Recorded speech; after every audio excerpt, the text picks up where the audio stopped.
Quem conhece já vai ter visto pelo menos uma vez aí. Eu espero que vocês gostem. A primeira delas se chama Pensamentos de uma Mente Desconexa. Estive envolto em pensamentos, explícitos tormentos, absorto em meus planos, enganos e desenganos. Muito perto da minha face, como se algo me calasse, contigo estive cara a cara, e de minha alma um pedaço nos separa. Estive junto de ti aquela hora, embora em pensamento eu esteja até agora. Não estou preparado para o mundo lá fora. Dei um beijo quando foi ao colo.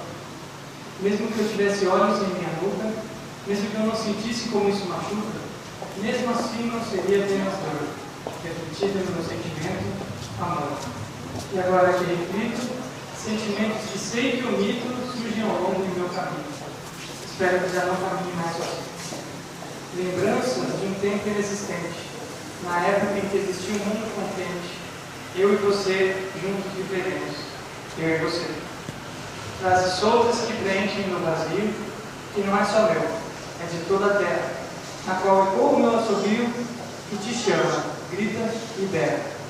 E as juras de amor eterno, e as juras, e a finura do seu sentimento, a finura, inconstante se tornou a minha vida te esperando. Ou eu tento uma investida e arrisco. Estou tentado, desalmado, enciumado, amado.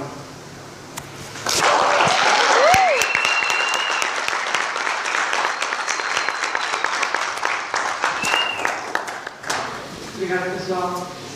O clima aqui é muito